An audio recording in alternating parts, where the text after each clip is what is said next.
तो शुरुआत करते हैं हम लोग कुछ पैटर्न्स के साथ। डिजाइनिंग पैटर्न्स, पैटर्न्स को हम पिरामिड्स भी कह सकते हैं। Using concept of nested loop. अब एक बेसिक कंसेप्ट समझा देता हूँ।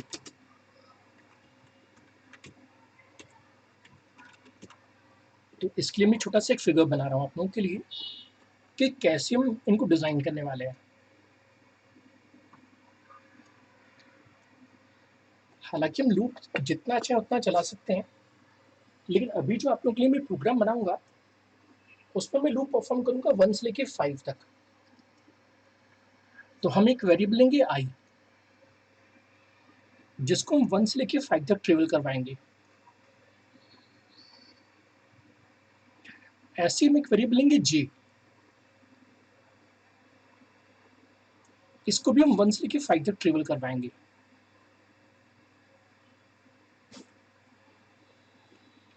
अब यहाँ पे हम कुछ कंडीशंस दे देंगे। जैसे मैं कंडीशन दूंगा, if I exit equal to 1 और आई इक्वल टू 3 और आई एग्जिट इक्वल टू 5 और जे एग्जिट इक्वल टू 1, तो प्रिंट स्टार, नहीं तो फिर प्रिंट स्पेस। ये स्पेस है। तो हम देख रहे हैं कि यहाँ पे आई 1 है, तो कंडीशन ट्रू हो गई। यहाँ पे आई 3 तो कंडीशन ट्रू हो गई। यहाँ पे आई 5 तो कंडीशन ट्रू हो गई। तो हमने लिखा है कि जहाँ कंडीशन ट्रू वहाँ पे स्टार ड्रॉ होना चाहिए। तो यहाँ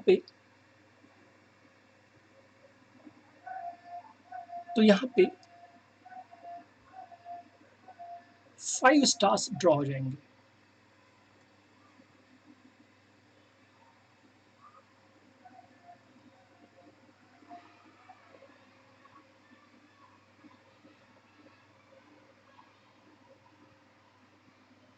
साथ साथ ने कहा कि जहाँ जे इक्वल टू 1 हुआ वहाँ पे भी स्टार प्रिंट हो, तो यहाँ पे भी कंडीशन ट्रू हो गई। इस कारण से यहाँ पे भी स्टार ड्रॉ हो जाएंगे। तो कुछ इस तरह से हमारा पैटर्न ड्रॉ हो जाएगा।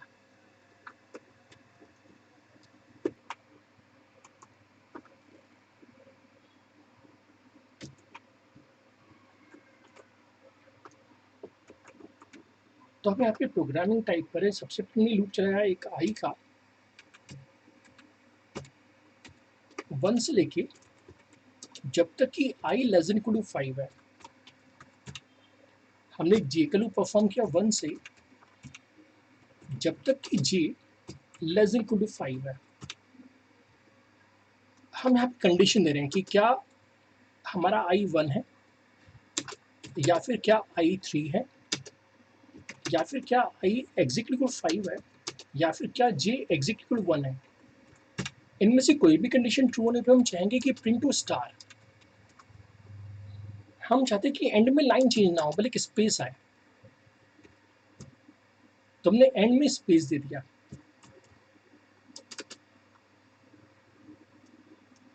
और हम जानते हैं कि यहाँ पे काउंटर में बनाना होगा, तो j equal to j plus 1। J equal to j plus 1 यहाँ नहीं आना चाहिए। पहले हमें यहाँ पे एल्स कंडीशन देनी होगी कि अगर कंडीशन ट्रू ना हो तो प्रिंट टू स्पेस। यहाँ पे 2 स्पेस अराउंड में, या सिंगल स्पेस से भी काम चल जाएगा। एंड इक्वल टू स्पेस, यहाँ पे भी एक स्पेस दे दीजिए।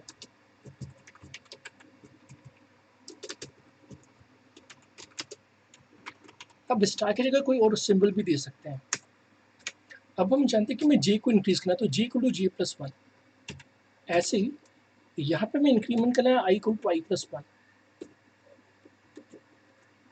और हम चाहते हैं कि जैसे ही हमारा लूप कंप्लीट हो जे, तो लाइन चेंज हो जाए। अब प्रोग्राम तैयार है, इसे सेव कर लेते हैं। तो जैसा मैंने आपको पैटर्न समझाया, ये सेम वैसा ही प्रोग्राम है।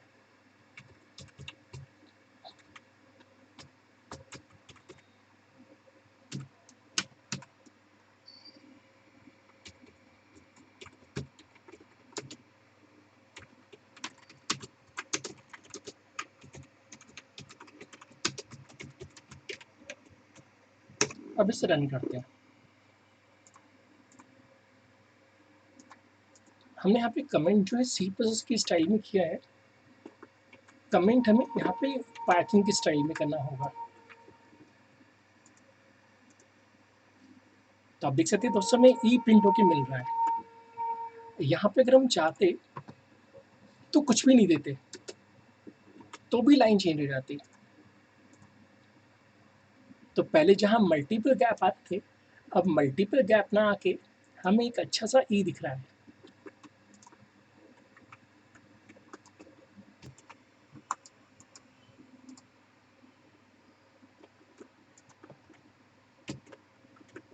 तो अब देखिए हम क्या कंडीशंस दें कि पैटर्न पी हमें मिल जाए। तो हमने देखा कि एक वेरिएबल आई था जो हम 1 से लेके 5 तक ले जा रहे थे। एक वेरिएबल जे था, इसको भी हम 1 से लेके 5 तक ले जा रहे थे। अब हमें पैटर्न पी बनाना है। अब पैटर्न पी के लिए पहले तुम्हें ये लाइन चाहिए।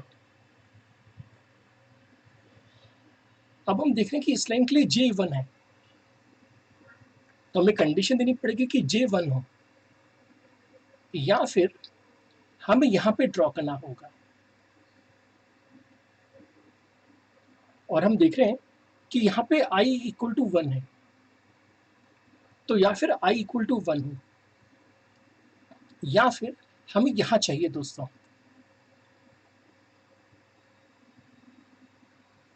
i इक्वल टू 3 हो। अब सबसे इंटरेस्टिंग हमें ये वाला पोर्शन बनाना है। तो हम लिखेंगे और j इक्वल टू 5 हो, साथ साथ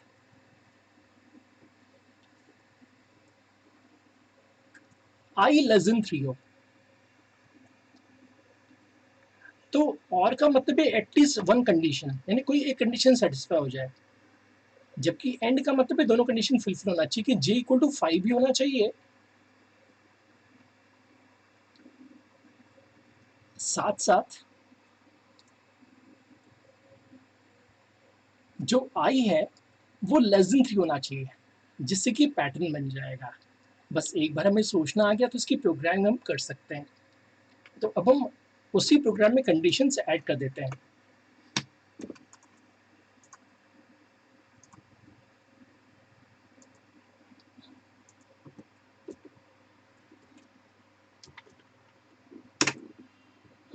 तो i1 हो या i3 हो या j1 हो या फिर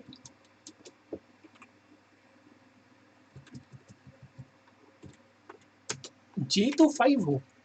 अब यहाँ पे ब्रैकेट लगाना कंपलसरी है, साथ ही साथ i लेस देन 3 हो। हम कंप्यूटर से करेंगे कंप्यूटर, ये दोनों कंडीशन साथ में चेक होनी चाहिए। अब देखिए हमारा लॉजिक सही है कि गलत है।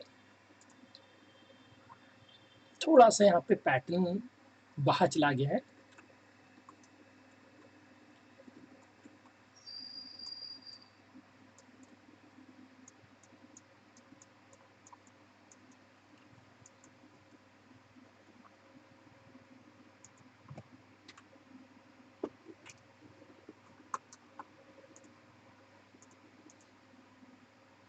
अब बेटर हो गया आउटपुट। तो आप देख सकते हैं हमें पी भी मिल गया।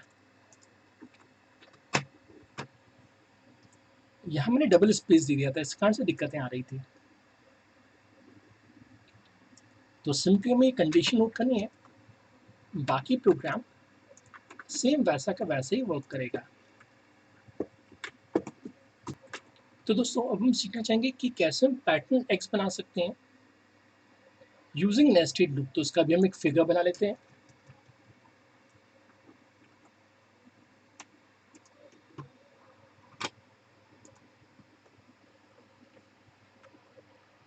तो हमेशा की तरह एक वेरिएबल हमें आई सोचना है 1 से लेके 5 तक। एक वेरिएबल जे सोचना है 1 से लेके 5 तक। अब हमें एक्स चाहिए। अब एक्स ऐसे शुरू होगा,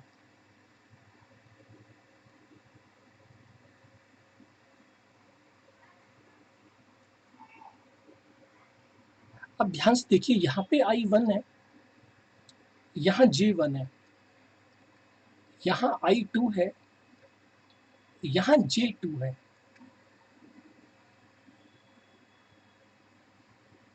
ऐसे यहाँ I3 है, यहाँ J3 है। तो कंक्लूजन निकला कि कंडीशन आएगी कि जहां I और J बराबर हो,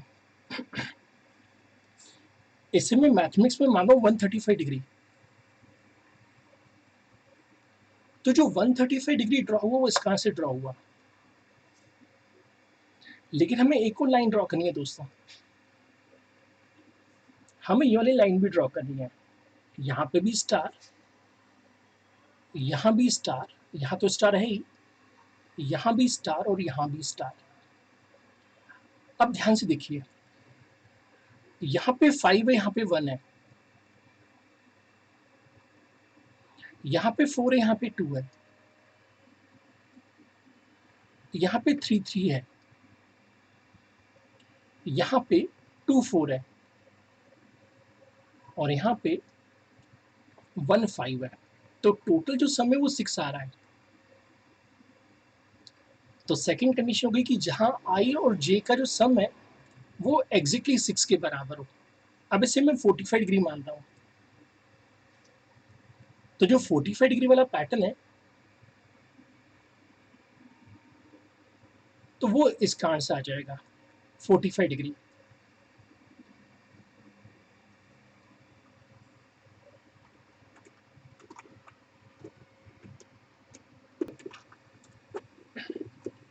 तो अब मैं ड्रॉ करना है पैटर्न X।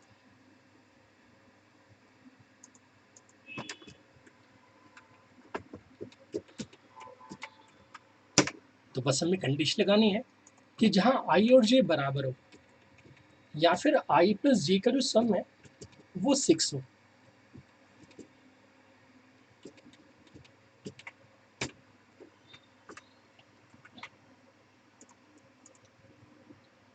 अब देखिए दोस्तों, ये X ड्रॉ के आ गया क्योंकि हमारा फॉर्मूला सही था, तो प्रोग्राम तो सही बनना ही बनना था। तो हमेशा की तरह हमें पूरा प्रोग्राम नोट नहीं करना है, बस ये इफ कंडीशन नोट करनी है। अभी जो मैंने आपको पैटर्न सिखाया उसमें हम 1 से लेके 5 तक लूप चला रहे थे, जिसको हम कहते हैं हार्ड कोडिंग। लेकिन हम चाहेंगे कि हम यूजर से पूछें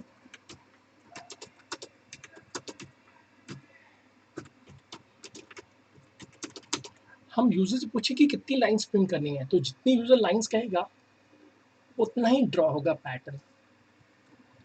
यहाँ पे हम लिख रहे थे 6, तो टेक्निकली इसको हम लिख सकते हैं 5 प्लस 1। लेकिन अगर ये n होता तो हम लिखते n प्लस 1। तो क्यों ना मैं आप लोगों को ये प्रोग्राम n मैट्रिक्स के लिए करके दिखाऊं। डिजाइनिंग पैटर्न X और any other pattern of n cross n grid. तो यहाँ समझाने के लिए मैं X को ड्रॉ करके दिखा रहा हूँ कि कैसे हम करेंगे। तो इसी प्रोग्राम को मैं फिर से सेव एज कर लेता हूँ और नंबरिंग कर देता हूँ इसकी मैं 4 और n क्रॉस n कर देते हैं यहाँ पे।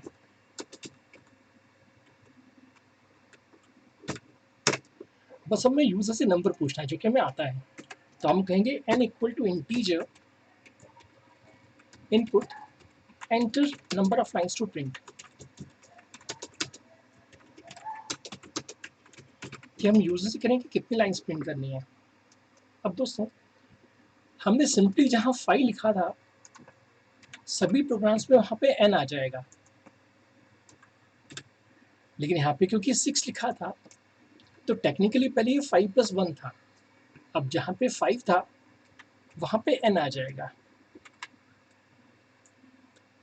अब इसे रन करते हैं तो मुझसे नंबर पूछा जाएगा। तो मैंने नंबर कहा दोस्तों 9 लाइंस। अब देखिए हमें 9 लाइंस का पैटर्न मिल गया। अब हम फिर से इसे रन करते हैं। हमने कहा 13, तो ये 13 लाइंस का पैटर्न ड्रॉ हो गया। अब जरूरी नहीं कि हम स्टार प्रिंट करवाएं, हम चाहे तो कुछ और सिंबल भी प्रिंट करवा सकते हैं। तो यहाँ पे मैं बहुत ही एक अच्छा कैरेक्टर प्रिंट करना चाह रहा हूँ, देखिए वो वर्क करता है या नहीं। यहाँ मैं लिख रहा हूँ CHR(2),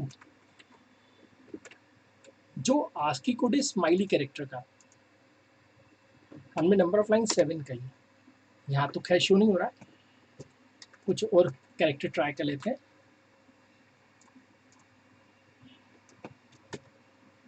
चलिए कोई बात नहीं, हम 65 दे देते हैं, 65 कैपिटल ए का होता है। हमने कहा जैसे 5 लाइन्स, तो 5 लाइन्स में 8 ड्रॉ हो गया।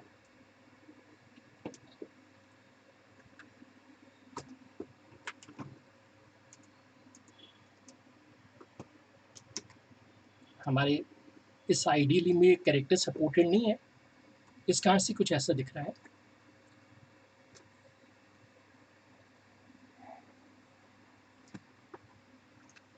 चलिए कैरेक्टर ऑफ 7 ट्राई करते हैं। कैरेक्टर ऑफ 7 बीप साउंड का होता है।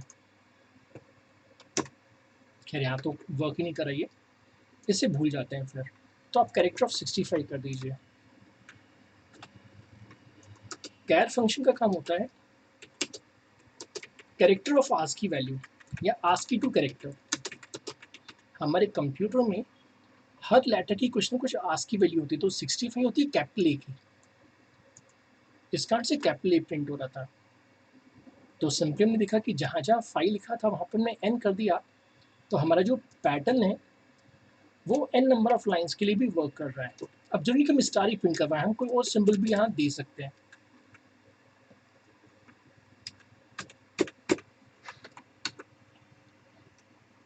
जैसे यहाँ पे मैं देता हूँ प्लस का सिंबल, और इसे फिर से ट्राई करते हैं।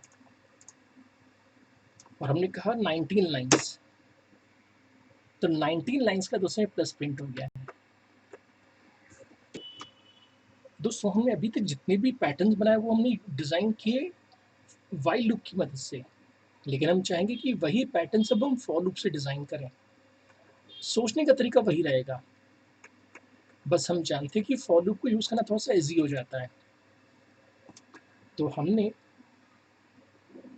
फॉर आई इक्वल टू 1 से लेके 5 + 1 तक परफॉर्म किया, क्योंकि हमने काफ़ी दिन पहले पढ़ा था कि रेंज फंक्शन में हमें देना पड़ता है स्टार्ट वैल्यू, और फिर जहाँ पे भी एंड करना उससे एक ज़्यादा देनी पड़ती है। ऐसे में जे का लूप चला रहा हूँ रेंज 1 से लेके 5 + 1 तक। अच्छा, अब मैं इफ़ कंडीशन लिख रहा हूँ, आप लोगों को इफ़ कंडीशन को समझ के बताना है कि कौन सा लेटर ड्रॉ होगा। तो यहाँ मैं कंडीशन दे रहा हूँ, अगर आई 1 हो या फिर आई 3 हो या फिर आई 1 हो या आई 3 हो या फिर J1 हो या फिर J5 हो, तो हम चाहते हैं कि उसके इसमें स्टार प्रिंट हो।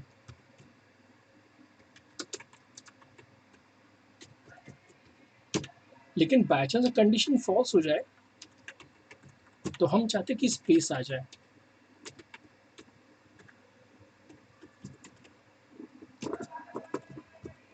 तो उसके इसमें स्पेस आ जाएगा, और हम चाहते हैं कि जब ये जे का लूप कंप्लीट हो तो लाइन चेंज हो जाए, तो print simply double quotes to change line.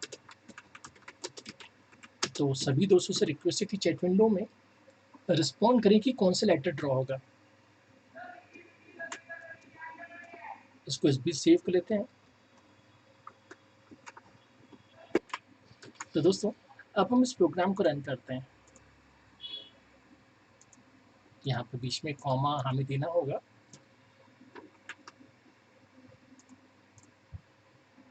आप देख सकते हैं ये ए फॉर एप्पल बन गया है दोस्तों। तो इससे हम कंडीशंस देके डिफरेंट लेटर्स को भी ड्रॉ कर सकते हैं।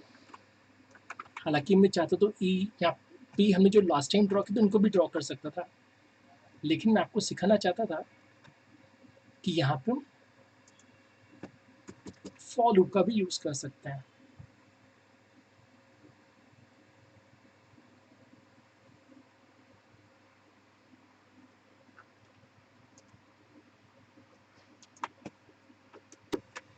दोस्तों अब हम चाहेंगे कि हम इसी प्रोग्राम का जेनरिक वर्जन बनाएं। तो अभी जहाँ हम 5 तक परफॉर्म कर रहे थे, अब हम n तक परफॉर्म करना चाहेंगे।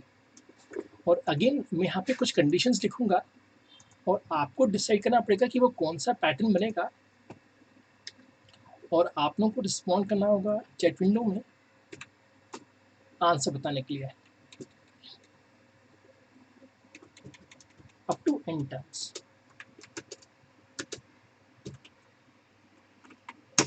तो हमेशा की तरह हम यूजर से एक नंबर पूछ लेते हैं सबसे पहले। तो n equal to integer input enter a number.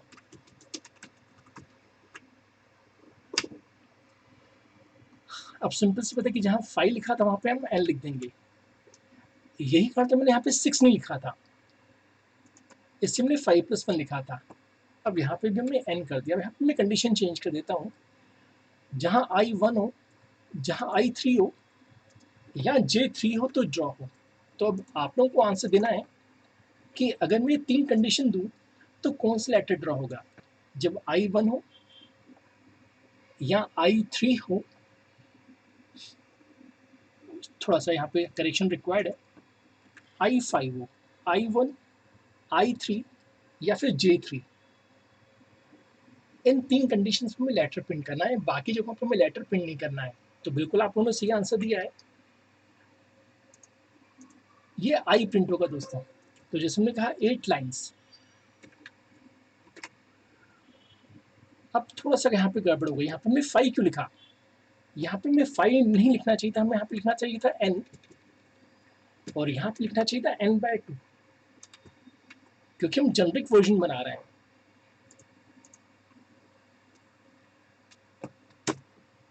हम क्योंकि जेनरिक वर्जन बना रहे तो लॉजिक भी जेनरिक बन जाएगा, जिस कारण से आप देख सकते हैं ये आई प्रिंट हो गया। अब ये कितनी पे लाइन्स आप देख सकते हैं, जैसे हमने कहा फॉर एग्जाम्पल 12 लाइन्स, तो ये पैटर्न 12 लाइन्स के लिए भी वर्क करेगा। तो यहाँ पे हमने दिया i इक्वल टू 1। यहाँ पे मुझे समझाना पड़ेगा दोस्तों को।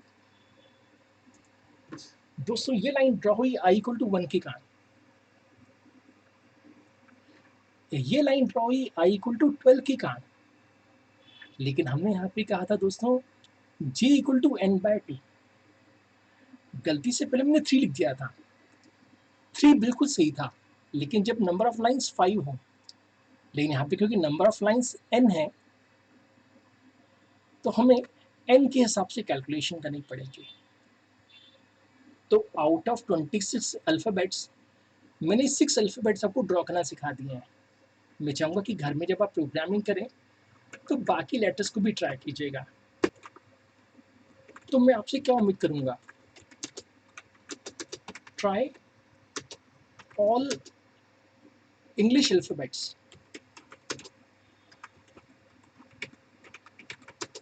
Using nested loop. अब मेरा जो चैनल है code with Bhupendra,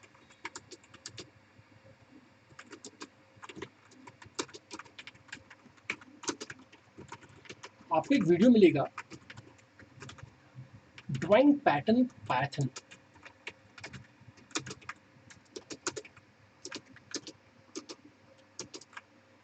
using nested loop, तो उसे भी देख लीजिएगा। अब जैसे आज हमने पी ड्रॉ करना सीखा था, आई ड्रॉ करना सीखा था, तो जिससे आई ड्रॉ हो सकता है वैसे ही टी ड्रॉ हो सकता है, जिससे हमने ड्रॉ किया था ए वैसे ही एच ड्रॉ हो सकता है। तो ये पैटर्न ने ड्रॉ किया था यूजिंग नेस्टेड लूप। अब हम चलते हैं हमारे आज के अगले टॉपिक पे दोस्तों, जो है user defined function.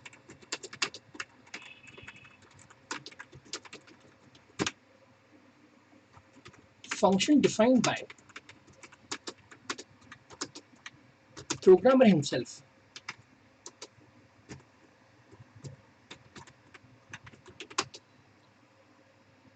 and which is not the part of built-in libraries।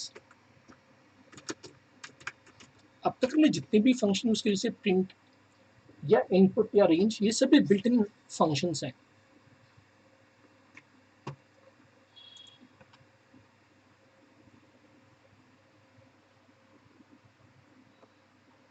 Is called UDF. तो जब भी मैं यूडीएफ लिखूँ means user defined function,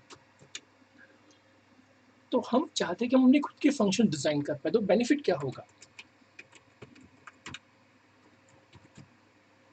once a function is designed, मैं फंक्शन को FN लिख रहा हूँ, function is designed, it can be used repeatedly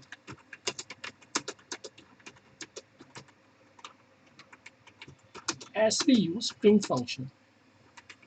हमारे किसी डेवलपर ने पहले से ही प्रिंट फंक्शन बना कर रखा है लाइब्रेरी में, और उसे हम डायरेक्टली यूज कर पाते हैं।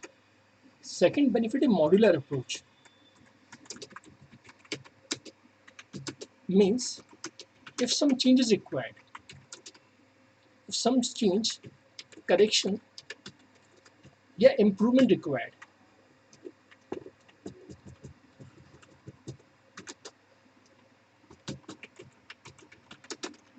we only need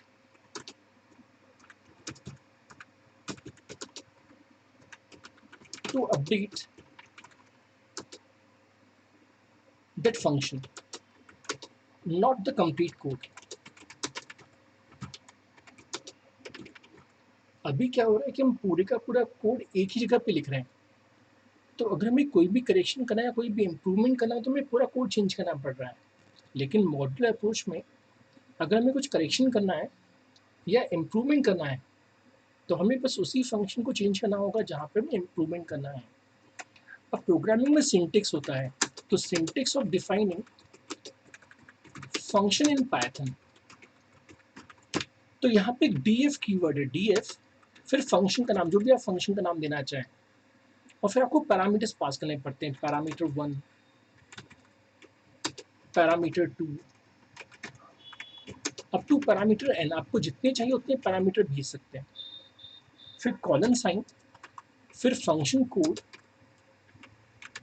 और फिर रिटर्न स्टेटमेंट, और फिर जो भी वैल्यू रिटर्न करनी हो। अब यहाँ पे इंपॉर्टेंट क्या है, here parameters means what input we are providing to the function। तो फंक्शन को क्या क्या इनपुट चाहिए वो आपको यहाँ पे पैरामीटर्स में देने पड़ते हैं।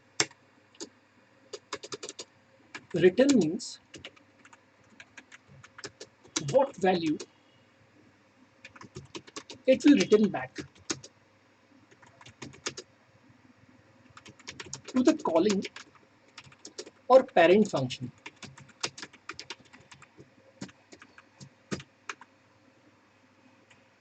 If we do not like to return any value, then no need to write return।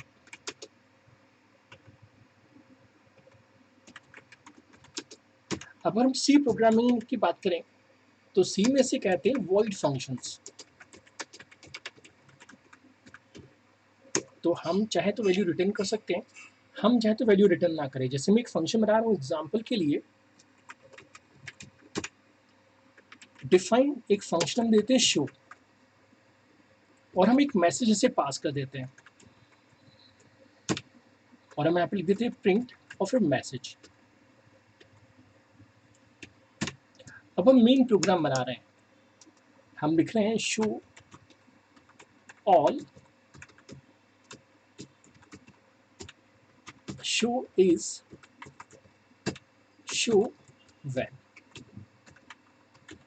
दोस्तों इससे हम कहते हैं फंक्शन डेफिनेशन।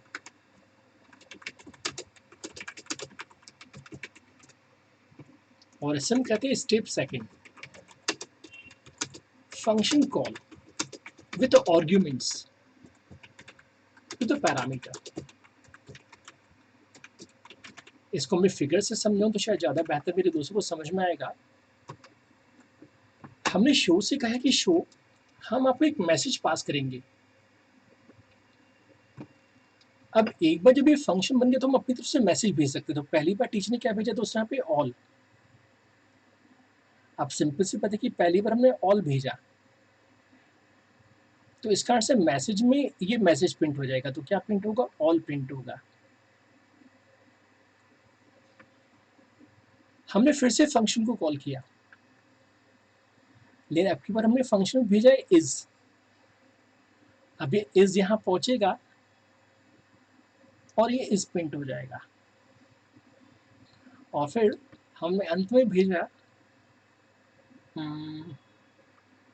वेल। तो यहाँ पे ये वेल आ गया और ये वेल यहाँ प्रिंट हो गया। तो मैसेज प्रिंट हो गया, ऑल इज वेल। तो जो काम पहले हम प्रिंट फंक्शन से करते थे, वही हम काम शो फंक्शन से कर रहे हैं। हमने फंक्शन जब डिफाइन किया तो उसको पैरामीटर कहते हैं। तो इसको हम पैरामीटर कहते हैं दोस्तों। लेकिन जो हम एक्चुअल वैल्यू भेजते हैं, उस एक्चुअल वैल्यू को हम आर्ग्यूमेंट कहते हैं।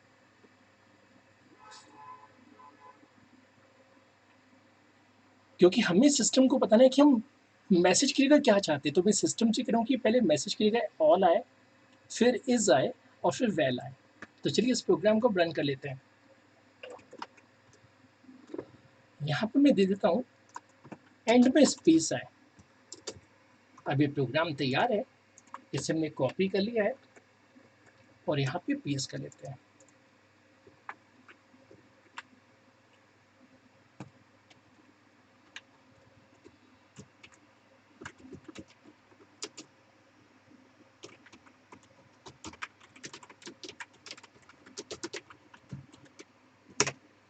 इसे रन करके देख लेते हैं। तो देखिए दोस्तों, लिखा गया ऑल इज वेल।